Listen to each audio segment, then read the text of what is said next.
Hi, I'm Alona Minkowski, and you're watching ABC News Live. Today, we are mourning the death of Aretha Franklin, a musical legend, the Queen of Soul. She's passed away at 76 years old at her home in Detroit. That is going to be our top story today, and we'll talk about her music and her legacy. But first, let's take a look at today's headlines.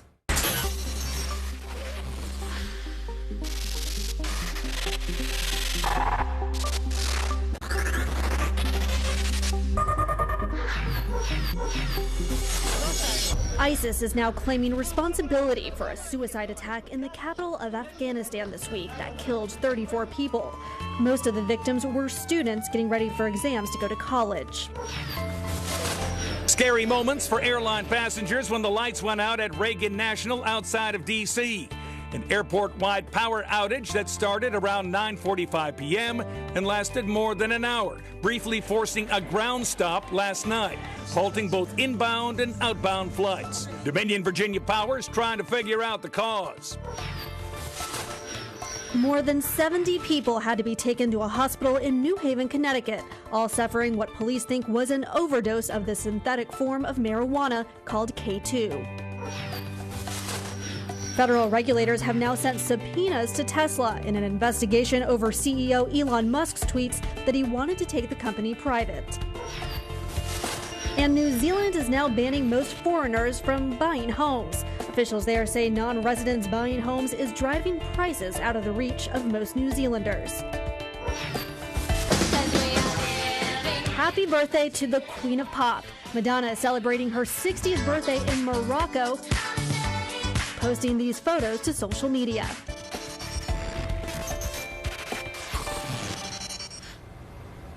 Just a few days ago, we learned that Aretha Franklin, the Queen of Soul, was gravely ill, that friends and family were rushing to be by her side, and now this morning the news has come in that she has passed away at 76 years old. ABC's Chris Connolly takes a look back at her life and her music.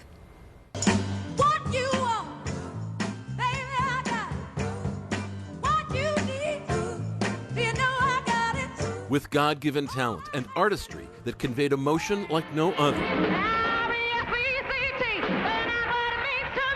Lady Soul taught the world all it needed to know about respect. Aretha Franklin had the voice of a generation, her generation and your generation, both attuned to the day-to-day and soaringly transcendent.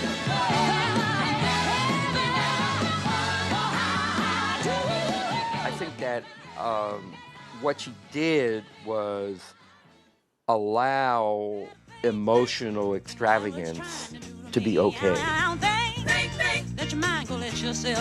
With such songs as Think, Aretha electrified her listeners for decades, her church-bred greatness inspiring and empowering. First heard on record at 14 years of age in 1956, singing gospel.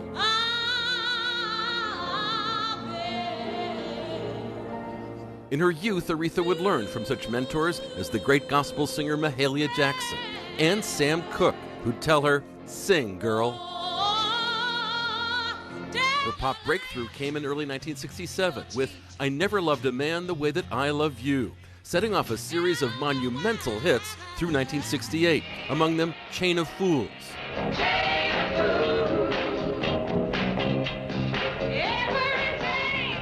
And You Make Me Feel Like a Natural Woman. You make me feel like a natural woman.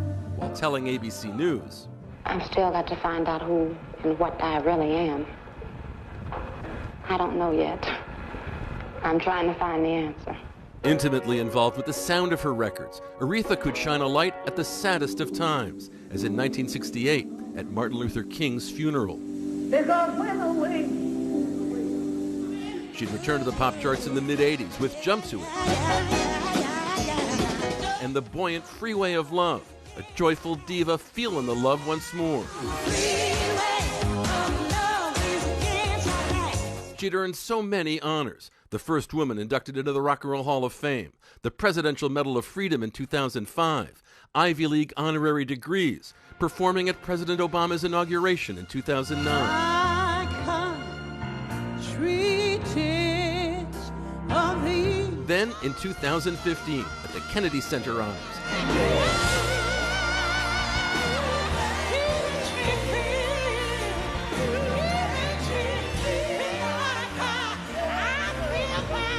slipping her mink to the floor and flat out owning "You Make Me Feel Like a Natural Woman."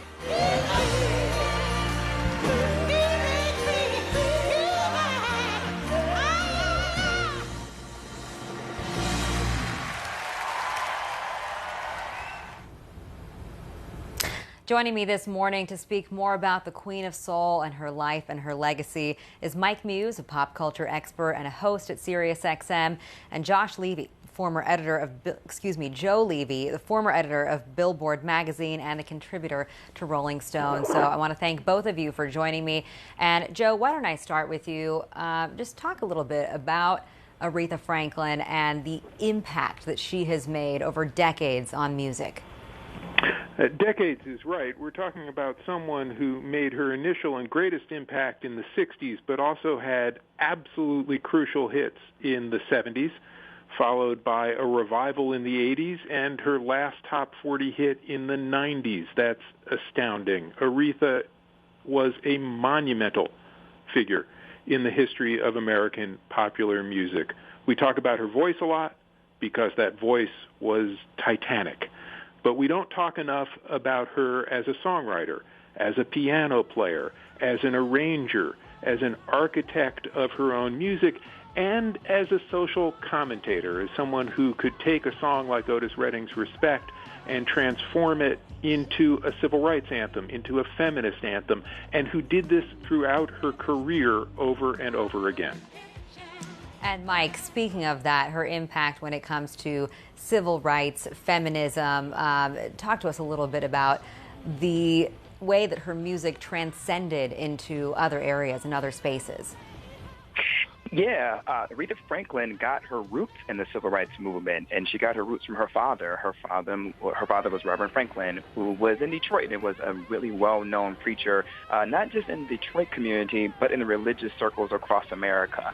Her father was really part of the civil rights movement, and as we know, civil rights movement and the church go hand in hand together. The civil rights movement was empowered by the church, the black church. Civil rights movement, it got its morale through the church of song and from hymns based in gospel tradition and gospel roots. And so by being sitting under her father and sitting under her father's church and singing for her father, that is what she got introduced to. So it was really part of her constitution. And so as we see her performing at inaugurations and as we see her performing at the White House, that is something that was uniquely specific to who she was and to her nature.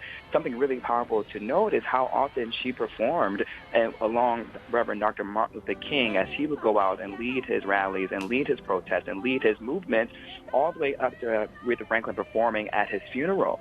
There was a moment where, we all know the I Have a Dream speech, the powerful rendition that was done on the March on Washington, but that was actually given in Detroit prior to Dr. King delivering that speech in Washington. And who was right there by their side? Aretha Franklin and her father. And so that was always been symbiotic. And so then as we move through the decades and we see that powerful song of respect that really kind of intersected, as John spoke so eloquently on, feminism and civil rights movement, we also see how she was able to transcend that even further by partnering with Elton John on the Border song, right? And so Elton John is a strong advocate for LGBTQAI initiatives, but here she was able to do that and transform it and transcend it into civil rights and for equality. And so she just had this unique gift to transfer and move amongst all circles. And we see that through the presidents who adored her. We see that through her performing at President Clinton's inauguration and at President Obama's inauguration. But we also see that, too, with President Bush. President Bush is the one who gave her the Medal of Freedom Award. And so she transcended race, class, culture, identity, and politics. And you don't have too many artists out there today, and not even just artists, human beings out there today that have that gift that can transcend all those different demographics. She is a rarity, and she was certainly one of a kind. We do have some images coming into of the Hollywood Walk of Fame, where Aretha Franklin has a star, and there are already flowers being laid there. Keep in mind, too, it is very early in the morning in Los Angeles, but people are going there to pay their respects. And Joe, you know, I think it doesn't matter what age you are, you know who Aretha Franklin is, right? And then that kind of speaks to it. You know that voice, you hear those songs, and you recognize them. And so what is it, as we talked about her influence through the decades, that has made her a voice that every generation recognizes?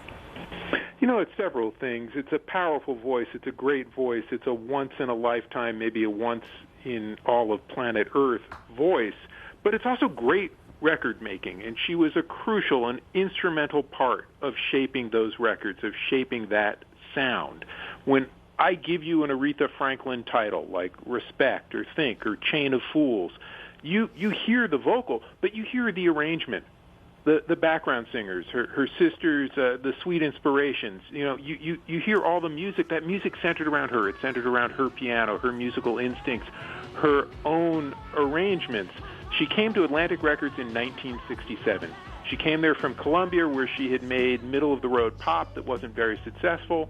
Jerry Wexler of Atlantic Records brought her there, and his brilliant idea really was to let her be herself. It was when she sat down at the piano at her first recording session that song, I Never Loved a Man the Way That I Love You, began to come together.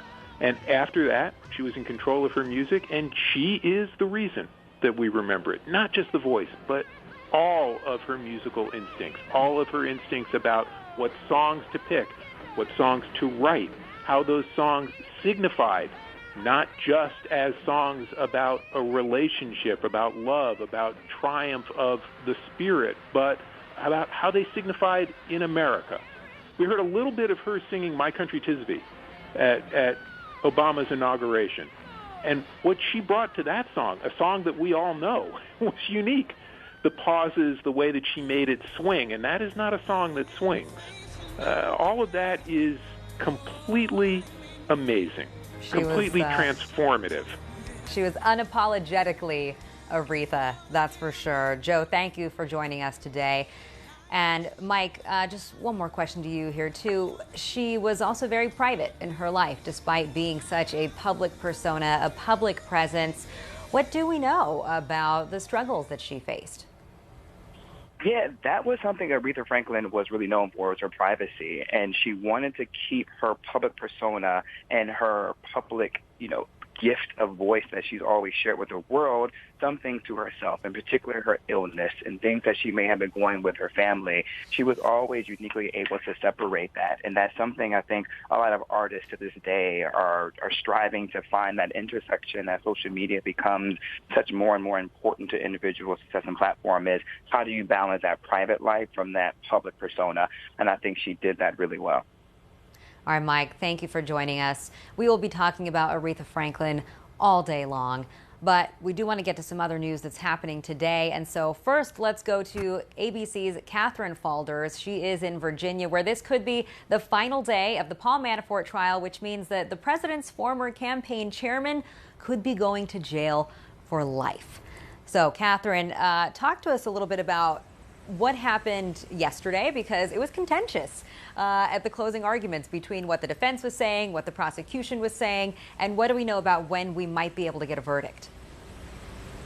Yeah, so yesterday were the closing arguments. The government went first on this, and they painted Paul Manafort, President Trump's former campaign chairman, as a liar, as a schemer. They said that it's really the paper that is all of the evidence here. Well, his defense, they countered that with calling Manafort a good guy, saying he was a good businessman, a good political consultant, and that this isn't all of his fault. He did things in groups. He brought his accountant in, his bookkeeper in, the prosecution's star witness, Rick Gates, who the defense team is blaming all of this on. Now, you see behind me, we're on day 13 of this trial here. About a couple hours ago, the judge dismissed the jury to begin their deliberations. They can begin once all of the evidence is in the room. But as you can see, all of these stakeout cameras behind me, we're just waiting for a verdict here. But the big thing is that yesterday the judge actually joked with the jury that the room that they were going to be deliberating in, it's up in that courtroom on the 9th floor, a room off there. They said it's a small room. Well, the jury this morning in court requested a bigger room. And just to put this in perspective, the amount of evidence,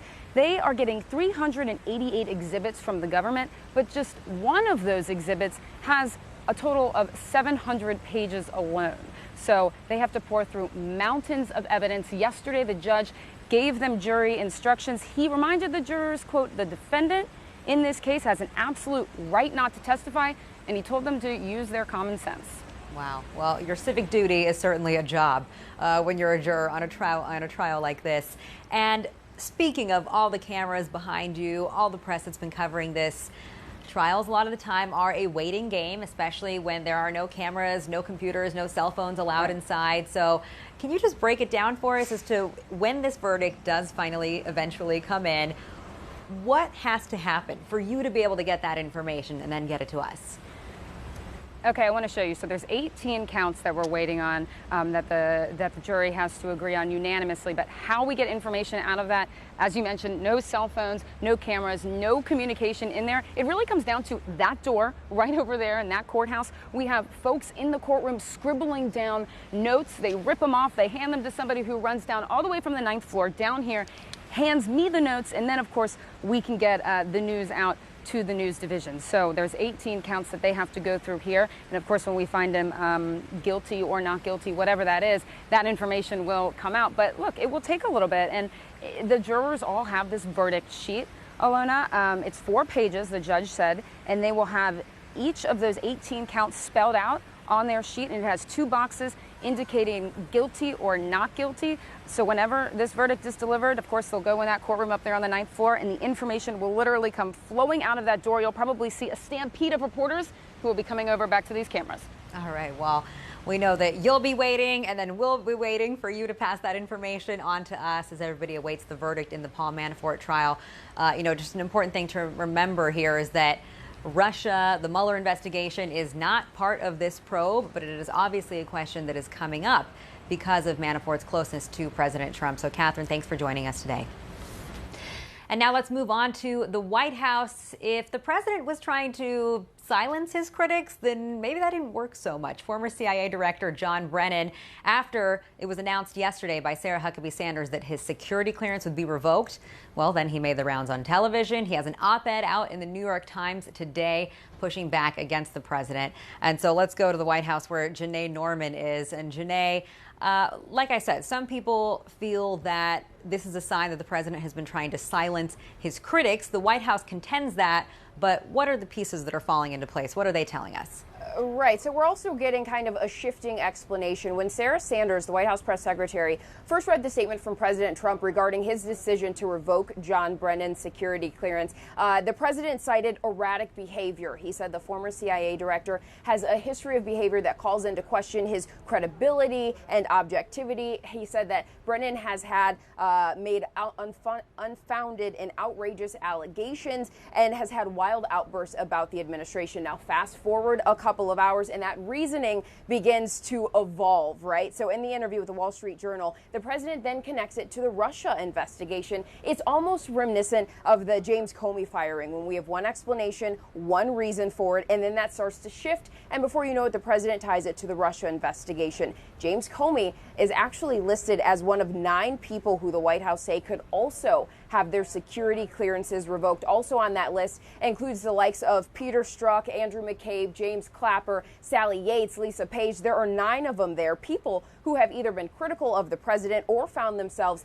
in opposition of him. And some are calling, some critics are wondering if this is kind of an enemy list, threatening to pull the security clearances of people who the president doesn't like. But so far, as far as people who wonder if this is an attempt to silence critics, as far as John Brennan goes, it hasn't seemed to work, Alona. As you said, he wrote an op-ed in the New York Times where he says that the president's claims of no collusion with Russia are hogwash, adding that he thinks that that's why President Trump revoked his security clearance, and he believes that the president is trying to silence anyone who challenges him.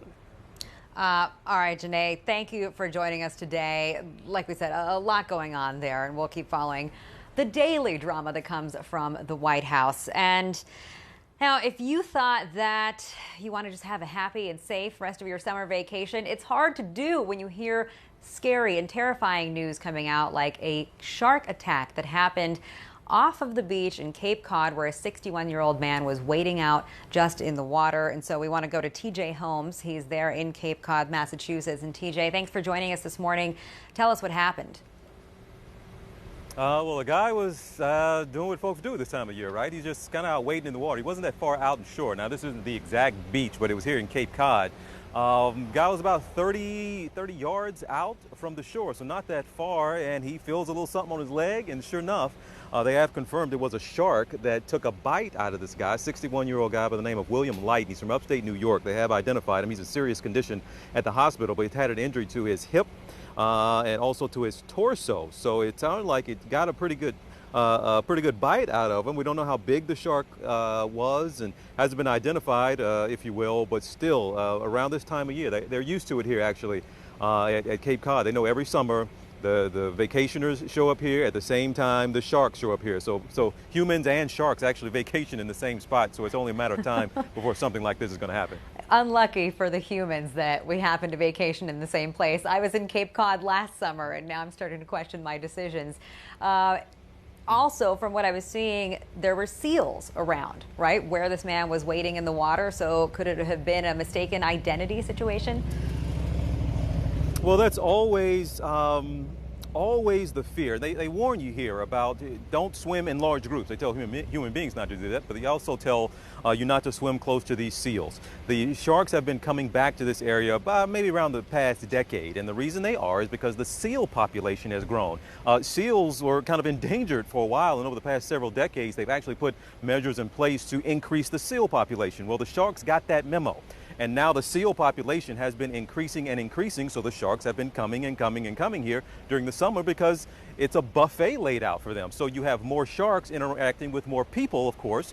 More of us are spending more time in the water and water sports and want to be on beaches, so you got more sharks and more people and more seals. It is not a good combination, quite frankly, even though we haven't seen an interaction, a shark encounter over the past really 6 years here in Cape Cod that resulted in an injury. So it's been a while.